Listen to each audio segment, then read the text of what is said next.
Hello, everybody. Hope your day's going well. Your weekend series for tonight's episode. I know this is the first time I'm actually doing a review of this show on the same night or the same day, whatever.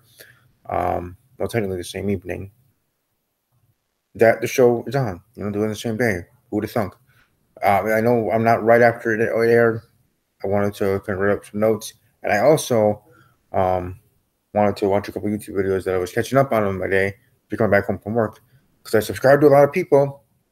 So hopefully a lot of people subscribe to me. But in general, I do subscribe to a lot of channels. Because it literally takes 2 seconds to subscribe to a channel. Some channels I watch a lot. Sometimes I watch them religiously in a way.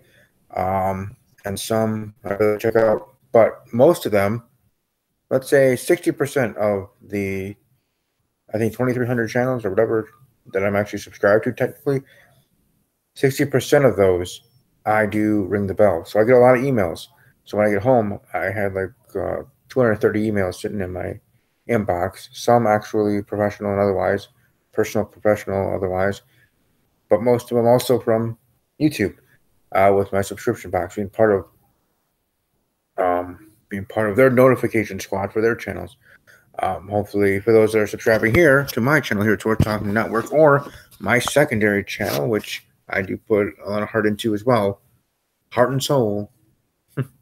But yes, animated awesomeness, my secondary channel where I talk Star versus the forces of evil, and also My Little Pony friendship is magic.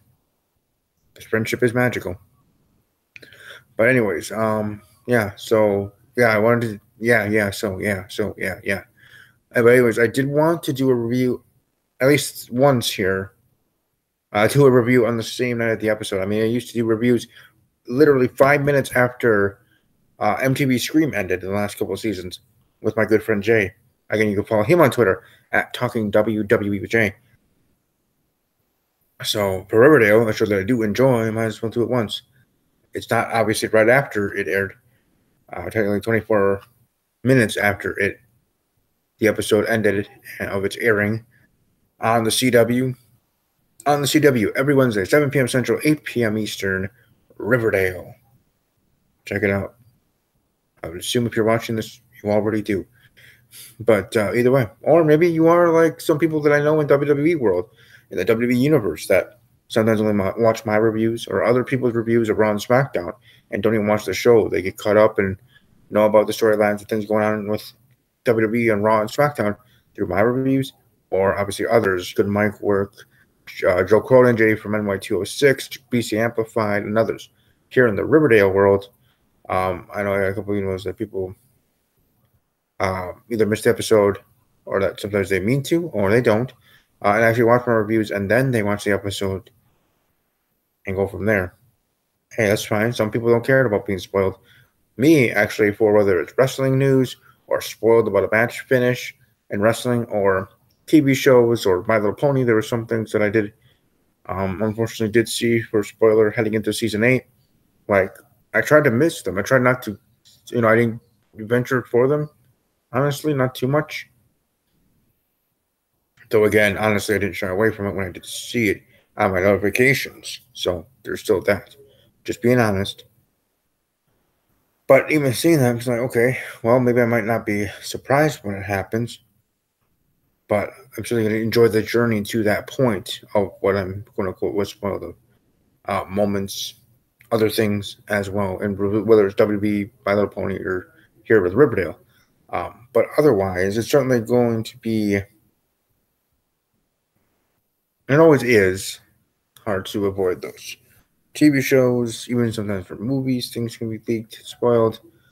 Heck, Star Versus has something spoiled for the season 3 finale coming up. That's going to be totally awesome.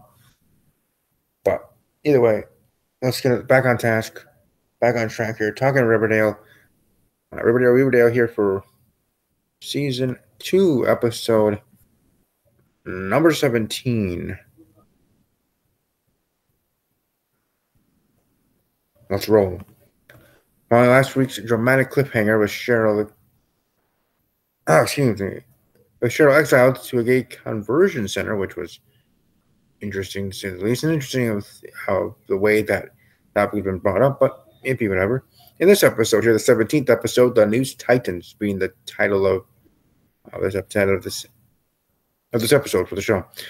Waste no time exploring Riverdale's dark underbelly as Betty, Alice, FP, and also Jughead tagging along as here in my notes deal with the truth in the aftermath of the shocking murder. I'm trying to say that in that kind of murderer.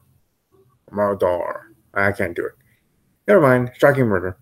Veronica and Tony hatch a plan to rescue Cheryl. So here we go. Let's talk about the episode, everything that happened in this week's Riverdale. First topic is the sister of Quiet Mercy are in control of Cheryl's well-being. The very same place that Urban Polly, when she was pregnant, had Cheryl locked up and about to undergo physical therapy. And some psychological therapy really seems to be as well. I'm not a psychology major, but it certainly seems that's the point of it as well. I mean, you're having this thing of trying to be changed, shock therapy, and Germans from being, in her case, lesbian, which is interesting. The fact that they're bringing it up, this would be part of a storyline in the show, at least not about a gay couple. I mean, that's good. That should be in media, TV shows, movies, and others more so. I am a supporter of LGBT plus community. My cousin, who I assume and which I'm sure would wish to be anonymous and not named here on air for thousands to hear, technically millions, because anybody can see this video, let alone who actually does watch the whole thing. But he is gay, homosexual, male, and he lives in San Diego, California. So, I support him. I support all LGBTQ plus community. I don't have to say it right, but I want to say it right. I respect all people, whether no matter your nationality, sex, religion, otherwise. I respect you all. Just like I always say with everybody's opinions on things, whether your opinion here of this episode of Riverdale, about WWE show, and otherwise, or whatever my topic is on this channel or my secondary channel, Animated Awesomeness. I respect everybody's opinion, whether you agree with me or you disagree with me strongly about a topic or about something specifically. I always respect people's opinion. I also respect all people in general, no matter what your way of life is. Whether you're a vegan or a nudist or this or that or whatever your lifestyle is, whatever you do, I respect it. Right? I don't know. I'm just that way. Whether that's a goody two shoes, whether it's too caring or too trusting or too whatever. I'm kind. And I also, with being here on YouTube, kind of gone out of that shop. But anyways, this is not psychotherapy. It seems like though Cheryl getting some psychotherapy, undergoing some psychological physical therapy. Again, I was talking here, I say here in my notes saying also psychological therapy because it seems that way. It seems like being in a place like this. Again, this is the very same place that Polly was. And when I did see this near the end of the episode last week, and I know I didn't bring it up, I should have. And well, that's what happens when you don't have it in your notes, and then you get thinking on the fly. I guess I will never be a method actor. But anyways, it looked familiar. Like wasn't Polly here, or this is just a set that they're using to be the same place? It looks the same because they all look the same. I mean, you're pretty much in a padded room. The difference is just location of the building, or maybe the age of the building, structure-wise, that way. But the rooms themselves are padded walls, and people think you're going crazy, and you being correctly put in those places or not. Some people in this world may just need that. I don't know about deserve, but need to. And some people are forced there by their family. Yes, you grown-ass men or grown-ass women were forced there. When in the end, they didn't really need it. And in this case, on this show, here in the Riverdale universe, that's how they call it, Joe's mother forcing her to go here because she is not supportive of her daughter's sexual orientation lifestyle.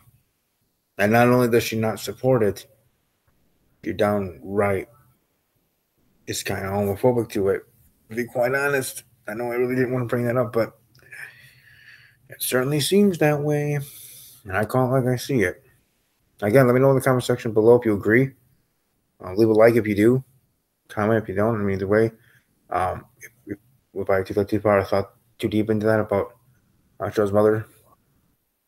And again, this is what I'm talking about. Just kind of just coming off my top of my head, but I was just thinking and wondering, like, and just as I'm keep going through my notes here. Again, maybe this is a good thing I'm doing these reviews, or at least now, at least tonight, right after. Again, and I apologize for the background, but blah blah blah.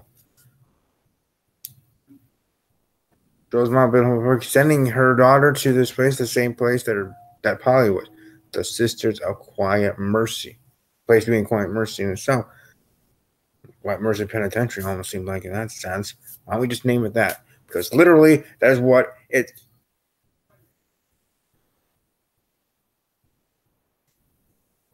I'm going to stop moving my hands. But literally, that is what it seems like to me. Cheryl's mom is getting on my last nerves. The actress, though, playing her does it perfectly because she's getting on my nerves. That's a great job of the actress playing the part. But the character, you get my last nerves.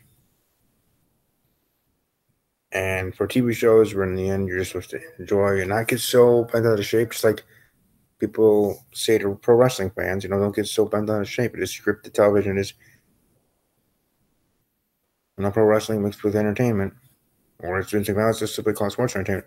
But here, with an actual entertainment show, around here focused, fun, cool, great show that is Riverdale. Joe's mom, she has her moments that I think she's cool, and then she has these moments where, the heck? What the heck? Seriously. And I'm saying this as a straight male.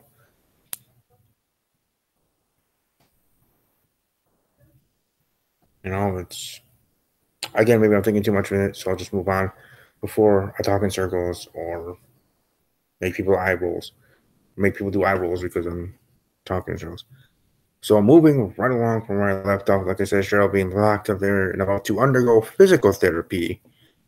That also seems like psychotherapy as well. But whatever, be ever. She's made to watch a weird short film about deviance, which happens to star Moose and Kevin as two younger men who forgo socializing with women to spend time alone together. Wasn't that just interesting in its own right? Second, the school council debate pits Archie and Jughead against one another. Betty is running with Jughead, while Archie is Veronica's running mate. Makes sense. Teams that have their current relationships.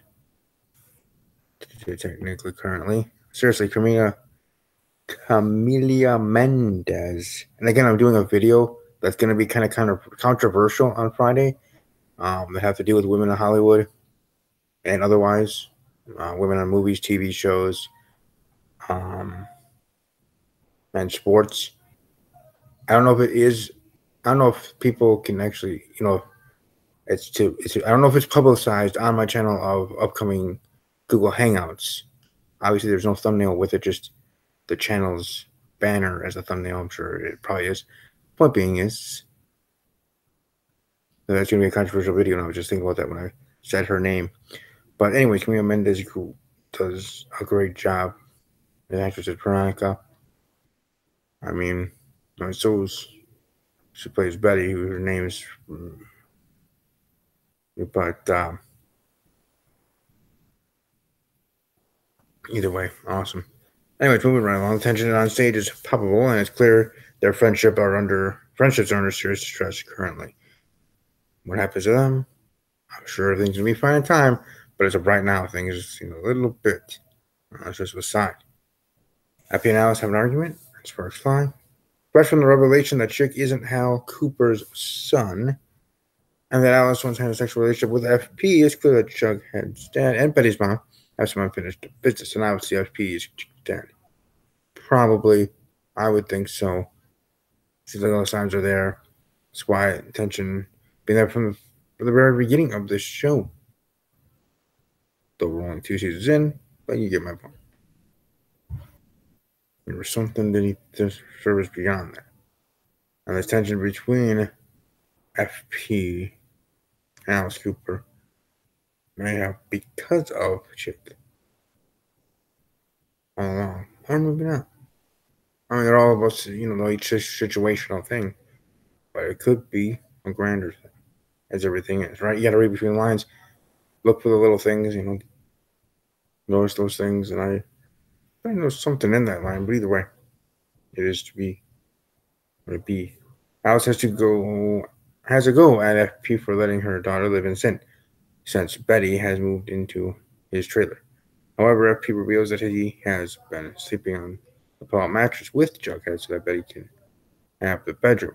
Alice is shocked that FP has done this for her daughter, and she's clearly touched by the gesture. Well, ain't that sweet? And I'm actually kind of surprised she did that. Not a bad thing. He's not a terrible person. No, he's not. No. Archie's parents and Veronica have an argument in public. Now that Hermione, now that Hermione is going head to head with Fred in the race for mayor, the Lodges and the Andrews are at war, and they have a public argument that they're uh, about their disagreements. Fred still hasn't been out of his contract with the Lodge industry, but the Lodges won't budge until he signs an NDA, non-disclosure agreement. I've heard of them before. I'm not even a business owner yet. I'm sure everybody's heard what that means and knows what that acronym stands for and knows what it means when you do sign one. Mm-hmm. Mm-hmm. Car belonging to the drug dealer that Chick murdered is found in the swamp. Betty and Jug had previously disposed of the drug dealer's vehicle by pushing it into the swamp. Unfortunately, the car was discovered. Yeah, unfortunately. We knew this was going to happen. Freaking Riverdale. It's how things work. That's done. And everyone is freaking out. Dun dun dun. Alice, FP, Jughead, and Betty meet for a secret meeting at Pop's, where other patrons can possibly, or maybe try their best not to, but still to overhear them discussing the murder they committed. Because who isn't Curious George at that moment? I would be if I was a patron sitting there hearing about this thing. I'd be like, say more, speak up. Yeah, I mean, that would be wrong of me to think that, but not gonna lie either. I'm honest here on this channel. Like, hopefully you guys are honest in your comments if you do share in any of my videos here. Jughead and Betty interrogate Kevin for insider information from his dad, and it turns out that the car was stolen. So see how that goes. Move forward. The Serpents are angry that Jughead is running with Betty. Meeting at school, the Serpents tell Jughead that Betty is an enemy of the Serpents and that he will not be getting Serpent's vote as long as she is his running mate. Well, good luck with changing his mind there, because as much as he enjoys being the leader of he also likes to have a girlfriend and other things as well. I'll just put it at that. Yeah, I'll just let you go, let your mind wander as much as mine already does on a daily basis. Okay. The Serpents are angry that Jughead. Yeah, I already said that one. Man, I gotta do better with my list here. Archie offers to help Hiram with some mob business because that is always best to do, because Archie is getting, just digging. This, I guess the saying is digging his own grave in a sense, but really putting his foot more in his mouth with this. Archie is dating Veronica currently, but Archie had that secret kiss with Betty because in the end, I do feel Endgame is Betty and Archie, not because of the whole comics thing, which I still haven't really read a lot of those, but still, not because of that, and not because of other reasons, and not even because of other YouTubers that talk about this show that I've been listening to. So shout outs to all of you. You know who you are. But because I believe that and want that. Selfishly, otherwise, as a fan of the show. Gosh forbid. Gosh darn. So, Archie currently dating Veronica, trying to appease his current girlfriend's father, which isn't a bad bad thing, but going a little bit too far. Because especially if in the back of his mind he still wants to be Betty, and Betty with him, and with Jughead and Betty's situation, Jughead breaking up with her, then now they're back together, and that's all, whatever. Yeah, I don't know. I'm looking forward to seeing how that will move side, but still, Archie went a little bit crazy. I know Veronica's hot, but so is Betty. All right. Either way, you'll be good. Okay. Archie, yeah. I reveals that the other mob families are demanding a meeting with the lodges. As the prison plan is putting the mob in the public eye, they're unhappy with Hiram's plan for Riverdale and want a cut of the profits. Archie attends to some extra muscle and even threatens Hiram's associates. However, they laugh at his death threats as just a school kid. Yeah, that was. Hey, it worked. Tried his best, you know? Can't blame him, I guess. Archie arm wrestles Reggie and wins. Fighting it out in the locker room for school council votes, Archie seems to easily win the arm wrestling contest against Reggie, which means the both he must vote for Veronica. Well, they don't actually have to, but no jocks are. Tony lists Josie and Veronica to find Cheryl. Mrs. Blossom says that Cheryl is at a wellness center abroad, but Tony isn't satisfied with his explanation. She asks Josie and Veronica to help her find Cheryl, but Josie gets cold feet when it's revealed that Cheryl drew strange stalker pictures of herself with Tony. She believes that Cheryl is a threat and needs help. However, Tony and Veronica continue the search since, after all, her social media has been dead for days. Something is definitely up for sure. Because, you know, when she not posting anything on social media, you know, things are up. It must be super serious. Super serious. Indeed. She agrees to look for a new place so that Betty can move back in. Betty says she'll only move back in if Chick leaves. He says he'll look for a new place, like the one above. But Alice refuses to let Betty stay at FP's any longer. She demands that Betty move home immediately, and FP isn't about to mess with Alice's decision. Chick finds the owner of the stolen car, allegedly trying to help Chick find the stolen car's owner. However, then threatens the Cooper to keep quiet about who borrowed her car. She bribes Betty's mom, asking for the 10 grand that Chick's drug dealer apparently owed her. It's the only way she'll stay silent about what happened to him. Mm-hmm. Adams is working against the lodges. Adams, one of Hiram's henchmen, double crosses the lodges. Archie and Veronica come home to Adams beating up on Andre while wearing. Archie chases him, having black flashbacks and unmasks him. He threatens Archie, demanding that Hiram pays the mob families a cut of the prison profits. That is the most told storyline of the entire. Yeah, I agree. But in its own way, it is intriguing, right? Like, it'll be dull, but something. Nana Blossom calls Tony Topaz. Anita Topaz receives a phone call while at school. It's Nana Blossom who has managed to crawl her way to a phone to warn Tony that Cheryl is in trouble. She reveals that Cheryl is with the sisters before she's forced to hang up by Cheryl's uncle, who's obviously evil. They both are. We need to get rid of them. And them all, meaning Cheryl's not aunt and uncle. It seems like those two are together now. Like, oh, dear Lord. Goodness. Cheryl and Veronica consult Kevin about the conversion therapy. Luckily, Kevin is well versed in conversion therapy and has his eye on all the places that are still conducted. According to Kevin, the Sisters of Quiet Mercy is still carrying it out off the books. Kevin knows that there's a tunnel in the woods which leads to the Sisters' building. He knows this because many men escape from conversion therapy late at night to hook up with other men in the woods. Remember when Kevin was making out with guys in the woods while Blackwood was still on the loose? Yeah. Exactly what I was thinking as well. Kevin's getting more and more interesting to me as the episodes go on. I'm just saying. Betty has the serpents rescue her. Having gone to the bank to retrieve the $10,000 that has been asked for, Betty alerts the serpents about what's going on, which is just as well as one of the men who previously assaulted Chick has turned up too, and is threatening Alice. The serpents break down the front door and threaten the people blackmailing the Coopers, which is always a good idea. Right. Serpents all draw their knives,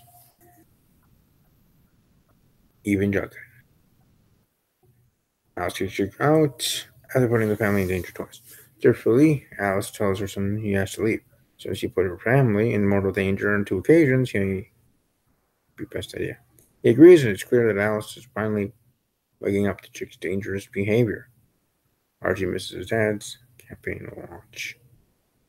Having promised to attend, Archie misses the launch of his dad's campaign, and his parents are clearly just devastated. As they should, because Archie is making no sense. And it sounds he's kind of being pushed with. I'm just saying that straight up. Well, let's move on. Tony breaks Cheryl out and kisses her too. The nuns make haste, as I put here, but make chase. But having ascended the building via Kevin's secret tunnels in the woods, Tony and Veronica find Cheryl and save her. When Tony bursts into the room, Cheryl kisses her in front of everyone there, which is particularly interesting, seeing that there's been made to one conversion movie about sexual deviance. Would it be? Dark circles back. Archie and his friends put their back on two families, blowing up the car in the process. Alice makes peace with the serpents. Alice announces that she will stop debasing the south side. She turns up at FP's wearing her dark serpent lipstick. He is chewing them out, which is surely a sign that they're about to come. Or not, who knows. I kind of don't care about this storyline either. But then again, I do. This is Riverdale, and everything they do entices me a little bit. Because I care, because I watch every week. And also because I do reviews, so. You better care, otherwise someone will let you know that you forgot something in the episode. Don't we? The Lodgers buy Archie an extravagant car to thank him. The Lodgers continue to buy Archie's loyalty. This time with a vintage car, because while it worked once, let's have it work twice. Let's make it work 1,000 times. Because Archie, I don't know. I like the kid. Seems like he's always trying to do the right thing. But,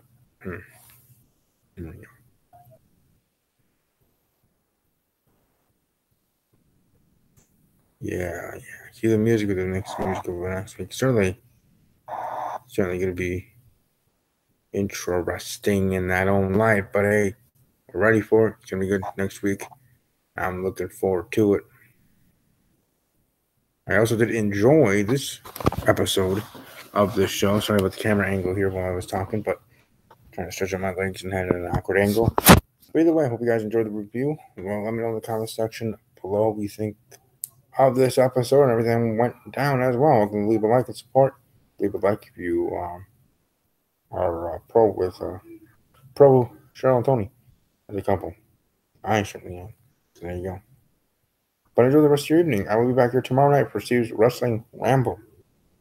And then Friday, I have my controversial video, as I called it, along with also the return of Life in Pieces. Returns actually technically tomorrow night on CBS, 8:30 Central, 9:30 Eastern. Life in Pieces. I'll be doing a review on Friday. So those are my next upcoming videos for the rest of the week. And then we move on to next week, WrestleMania week, at least for me and WWE, and other things as well. Riverdale continuing, Life in Pieces, and others. So hope you all have a great rest of your evening. Stay safe, have fun. Well, else, as always, take care.